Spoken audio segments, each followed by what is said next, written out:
Hoy les traigo un caso poco conocido fuera del estado de Dakota del Norte, pero que sacudió a toda una comunidad en el año 1981.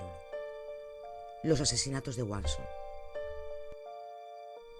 Un crimen brutal, sin motivo aparente y con un final que dejó más preguntas que respuestas. Una historia de misterio, silencios incómodos y decisiones que cambiaron vidas para siempre. Bienvenidos a un nuevo episodio, donde cada historia guarda un secreto. Antes de comenzar, quería pediros que si os gusta este contenido, no olvidéis suscribiros y dejar un like. Esta es la mejor manera de poder llegar a más personas y así seguir dando voz a historias que merecen ser recordadas. Mi nombre es May García y estáis escuchando Dossier Criminal. A principios de los años 80, Dickinson era una ciudad pequeña y tranquila. Un pueblo americano con costumbres marcadas. Una comunidad conservadora, de valores fuertes, donde lo extraordinario raramente ocurría. Dickinson estaba ubicada al suroeste de Dakota del Norte y era una ciudad profundamente influenciada por la industria del petróleo y agrícola. Durante este periodo, la región vivía un crecimiento económico moderado, pero gracias al auge del petróleo, que atraía a trabajadores de distintos estados. La ciudad no estaba ajena a los cambios del país, pero su ritmo de vida seguía siendo pausado. Los domingos eran para ir a la iglesia. Los niños jugaban en las calles y los adultos se reunían en cafeterías. Había una sensación generalizada de seguridad, como si el mal no pudiera atravesar los límites invisibles de la comunidad. El Wanson Motel estaba en una zona discreta, cerca de la Ruta 94. Tenía una fachada sencilla, algo envejecida. No era un lugar elegante, pero ofrecía habitaciones económicas y limpias. Muchos trabajadores de paso, vendedores, incluso parejas jóvenes, se alojaban ahí. A pesar de su discreción, el Wanson tenía una historia. Había sido propiedad de la misma familia durante años. Era uno de los negocios que se pasaban de generación en generación.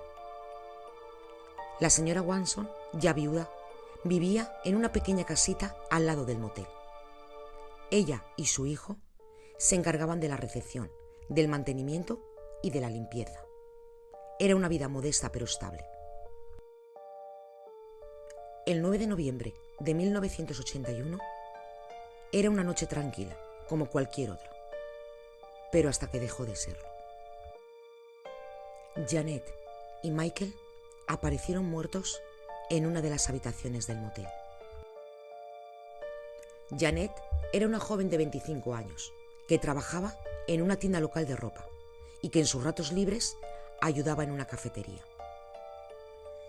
Se había mudado a Dickinson desde Bismarck en busca de independencia y en poco tiempo se ganó el cariño de todos. Michael era un hombre de 29 años, reservado. Trabajaba en el mantenimiento de la ciudad. Era un hombre con hábitos simples. Le gustaban los partidos de fútbol americano, la pesca y las tardes tranquilas. A pesar de sus diferencias, Janet y Michael compartían una amistad poco común.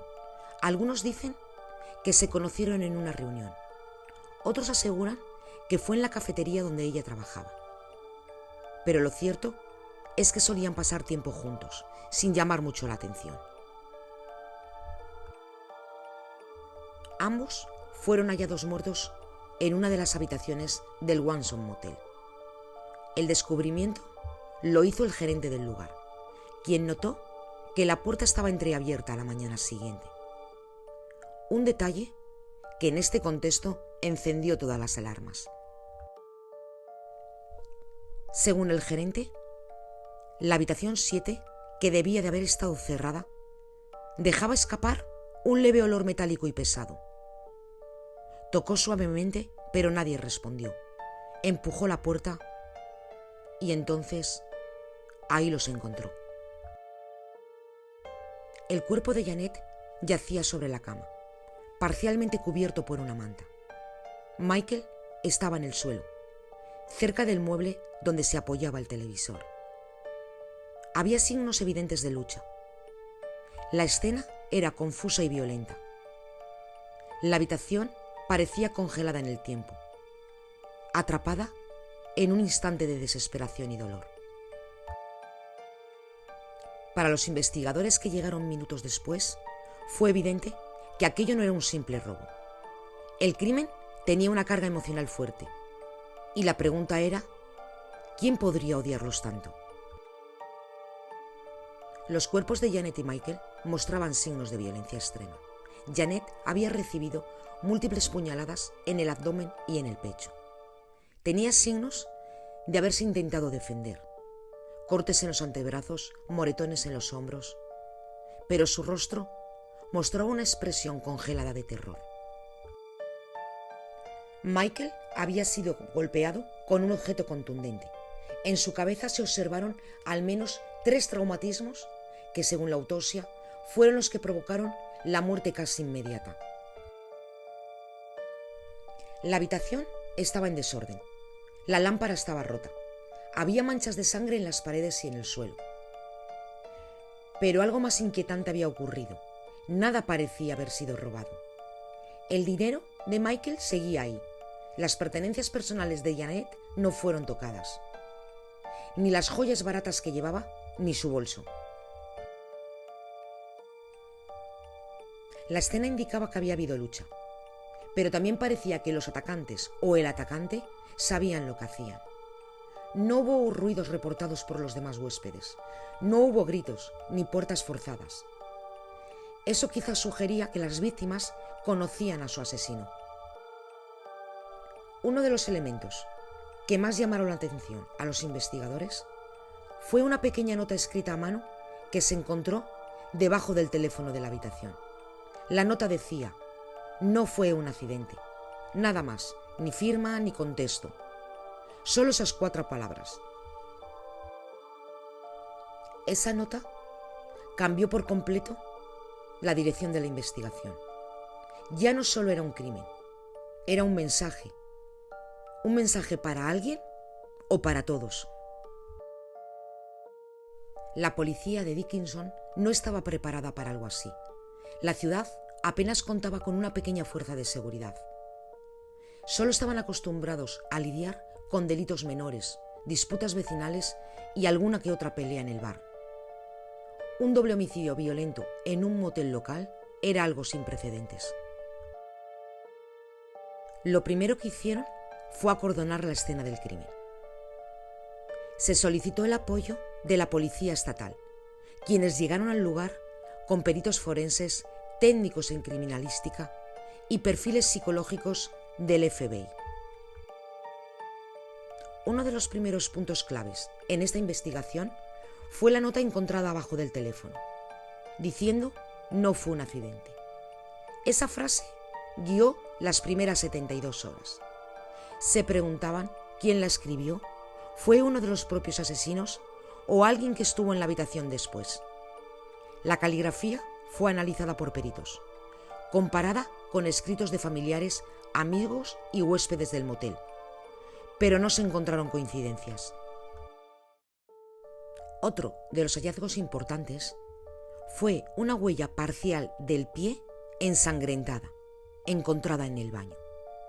Esta huella no era completa, pero sí lo suficiente para establecer que pertenecía a un hombre adulto y que calzaba una talla de pie grande. Pero sin embargo, al no tener una base de datos nacional, las comparaciones eran limitadas. Se entrevistó a todos los huéspedes del motel, más de 20 personas, y un par de camioneros declararon haber visto a una figura encapuchada entrar al motel la noche anterior. No recordaban bien los detalles, pero sí que uno mencionó que le llamó la atención que esa persona no entrara por la recepción, sino por la parte trasera, como si ya conociera el lugar. Las cámaras de seguridad no existían en el Swan Motel, así que no había imágenes que ayudaran a reconstruir los movimientos. El registro de llamadas desde la habitación tampoco mostraba nada anormal. Solo hubo una llamada a las 8:15 de la tarde, de menos de 2 minutos, a un número que nunca se pudo rastrear con claridad. Durante los interrogatorios surgió un nombre: Dale Haskin, un ex empleado de mantenimiento del motel que había sido despedido meses antes por su mala conducta. Se decía de él que tenía un carácter impredecible y se rumoreaba que había tenido un interés no correspondido en Janet. Fue citado por la policía y, aunque negó cualquier relación, su coartada era débil. Afirmó estar en su casa, solo, viendo la televisión. No había pruebas que lo incriminaran directamente, pero su presencia quedó registrada como sospechoso número 1. También se investigó la posibilidad de que fuera un crimen pasional. Algunos conocidos insinuaron que Michael tenía una relación intermitente con alguien casado, aunque nunca se pudo confirmar. Sin embargo, ese ángulo introdujo la idea de que el móvil del crimen podría haber sido una relación emocional intensa motivada por celos o traición. Mientras tanto, las teorías comenzaron a circular, desde que era un ataque de un vagabundo hasta una conspiración. Pero la policía insistía, se trataba de un ataque dirigido, ejecutado con conocimiento del lugar y de las víctimas. Las pruebas forenses avanzaban lentamente, como era común en la época. Las muestras de sangre que se recogieron fueron comparadas con las de las víctimas. Y ahí fue cuando se dieron cuenta de que aparecía un tercer grupo sanguíneo, lo que les reforzó la idea de un tercer participante, el agresor. Desde un primer momento, la policía se enfrentaba a una escena difícil de interpretar. No había señales claras de robo, ni puertas forzadas. Las cerraduras estaban intactas, y esto llevó a pensar que el asesino o asesinos conocían a las víctimas, o bien que sabían moverse dentro del hotel sin levantar sospechas. Durante los primeros días, el foco estuvo en reconstruir la línea de tiempo exacta. Se entrevistaron a vecinos, trabajadores y huéspedes. Se revisaron cintas de vigilancia en negocios cercanos, aunque en 1981 la calidad y la cantidad de las cámaras eran muy limitada. Una de las primeras pistas, aparte de la nota, fue la llamada telefónica que Janet hizo minutos antes de morir. En esa llamada grabada parcialmente por el sistema interno del motel, se la escuchaba decir: ¿por qué estás aquí? Y la llamada se cortaba. Con el avance de la investigación, las autoridades comenzaron a armar una lista de posibles sospechosos. Pero como suele pasar en estos crímenes tan oscuros y sin testigos claros, cada nombre levantaba nuevas preguntas, más que ofrecer respuestas. El primer nombre que apareció fue el de Dale Hawkins, el ex empleado del motel. Ya lo mencionamos antes, fue despedido tras un altercado con la señora Swanson, y se le conocía por su temperamento errático. Algunos vecinos le describían como inestable y obsesivo, pero lo más inquietante fue que un excompañero de trabajo declaró que Dale había hablado más de una vez con Janet. Dijo que la encontraba muy especial, que era una lástima que no lo mirara. Y además, conocía el motel a la perfección. Sabía por dónde entrar sin ser visto. Esa pista, sumada a su débil coartada y la posibilidad de un motivo personal, lo colocaron como el principal sospechoso durante semanas. El segundo nombre que apareció fue Elliot Brumer, el exnovio de Janet. Tuvieron una relación breve que terminó meses antes del asesinato. Amigos cercanos a ella contaron que la ruptura fue tensa, que Elliot nunca aceptó bien el fin del noviazgo. Incluso una amiga declaró que Elliot había ido a buscarla al trabajo alguna vez, visiblemente alterado. Sin embargo, en el momento del crimen, Elliot estaba en Fargo, según varios testigos. Su coartada fue verificada, pero los investigadores no descartaron su implicación indirecta. ¿Y si alguien actuó en su nombre o si él contrató a otro? El móvil emocional seguía siendo una posibilidad fuerte. Luego surgió un nombre inesperado, Ronald, un huésped frecuente del Swanson Motel. Viajaba por negocios, representando a una empresa de maquinaria agrícola. Había coincidido con Michael en varias ocasiones y algunos vecinos comentaron que Ronnie parecía tener una fijación extraña con la vida personal de otros. Era muy observador, muy callado.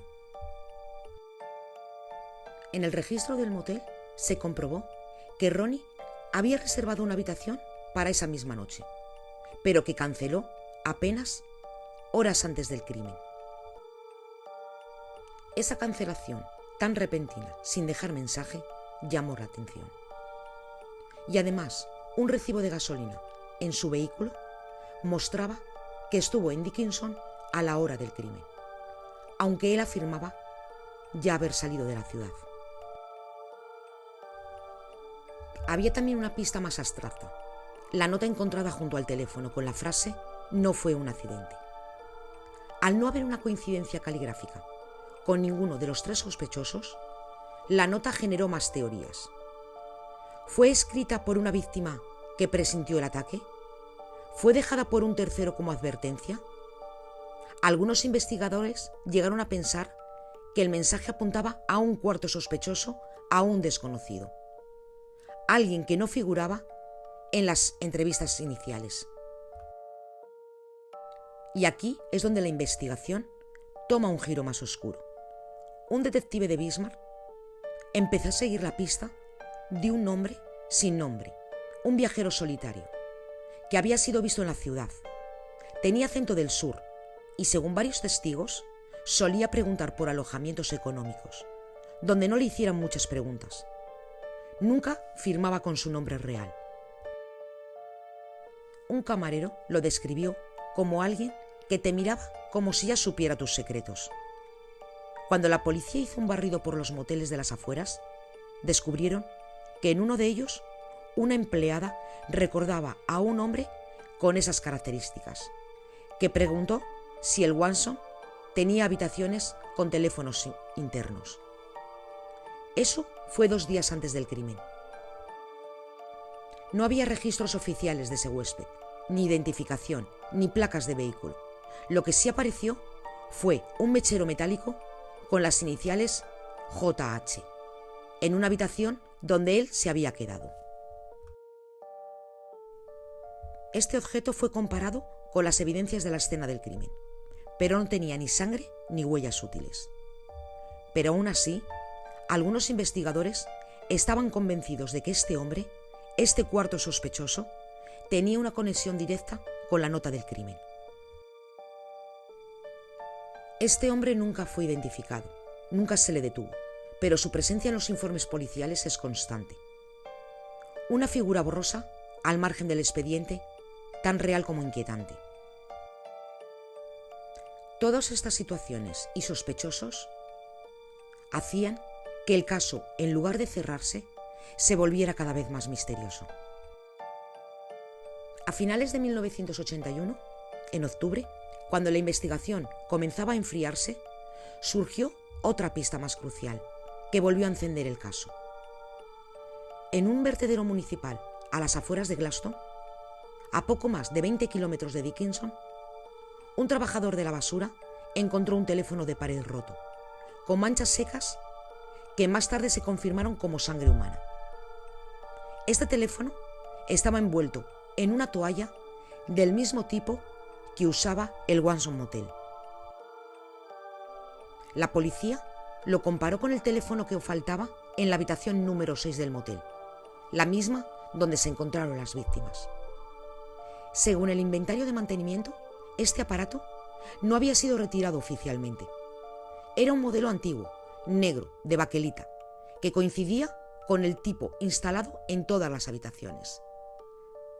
Y la presencia de restos biológicos y su abandono fuera del perímetro urbano hicieron pensar que el asesino lo había desechado, lejos del lugar del crimen, como intento de eliminar las evidencias. El análisis forense reveló que la sangre pertenecía a Michael Watson, confirmando que había sido arrancado con violencia durante o inmediatamente después del crimen. Pero lo más inquietante fue lo que encontraron dentro del mecanismo, un trozo de papel doblado que contenía un nombre parcial, escrito a lápiz: Jerem. Este fragmento, aunque estaba incompleto, fue interpretado como un posible nombre, como por ejemplo Jeremy o similares. Lo suficiente para redirigir la investigación hacia individuos con esos nombres, que hubieran tenido relación con el motel o con las víctimas. Se revisaron listas de clientes, proveedores, incluso registros escolares, pero no se halló una conexión directa. Sin embargo, uno de los agentes, el mismo que investigó al sospechoso sin nombre, señaló que meses antes un hombre llamado Jeremy Albroth había sido interrogado por allanamiento en la zona de Medora, a unos 45 kilómetros.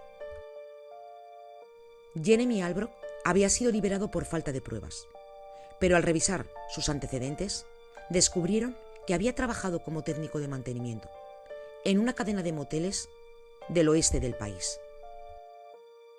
La posibilidad de que hubiera estado en Dickinson, de paso o por encargo, volvió a poner sobre la mesa la teoría del crimen por encargo o el asesinato itinerante.